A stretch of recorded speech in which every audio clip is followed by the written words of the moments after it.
मुझे बुड़ी सर बुड़ी सर बुड़ी ସମୁଦ୍ରକୁ ଆଇଛୁ ବୁଡ଼ିବା ଶିଖିନି ଆଉ ଯୋଉ ବୁଡ ବୁଡ ବୁଡ ଦେଖିଆ କଣ ହଉଛି। A few moments later. अबे बर्बाद अबे बर्बाद कौन कला तुम्हें कौन कला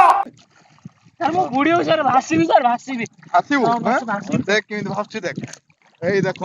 ମନେକର ଏଇଟା ହେଲା ଗୋଟେ ବେଲୁନ ଟା ଇନିସିଆଲି ମନେକର ଏଇଟା ହେଲା ରାଜା ହେଲା ମୁଁ ରାଜାକୁ ଏଇଭଳିଆ ଟେକିକି ଫୋପାଡେ ରାଜା ସତର ବୁଡି ଯାଉଛି କିନ୍ତୁ ରାଜା ଭାସିବ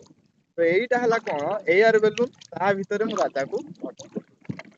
ଭର୍ତ୍ତି କରି କଣ କଲି ରାଜାକୁ ବୁଡେଇଲି ଦେଖ ଏଇ ବୁଡେଇଦେଲି ରାଜାକୁ ନିଶ୍ଚୟ ରାଜା କଣ ଆପେ ଆପେ ଭାସିଲା ତ ୟାର କନସେପ୍ଟ କଣ ଯେକୌଣସି ଜିନିଷ ୱେଟେଡ ଜିନିଷ ହଉ ସିଏ ଯଦି କୌଣସି ଗୋଟେ ଏୟାର ଚାରିପଟେ ରହିଗଲା ଗୋଟେ କ୍ଲୋଜ୍ଡ ଏୟାର ବେଲୁନ ଭିତରେ ରହିଗଲା ତାର ୱେଟ ଟା ସବୁବେଳେ କମିଯାଏ ବା ସ୍ପେସିଫିକ ଗ୍ରାଭିଟି ଯାହାକି ପାଣି ଠାରୁ କମ ହେଇଯାଏ ଯାହା ଫଳରେ ସେ ଉପରେ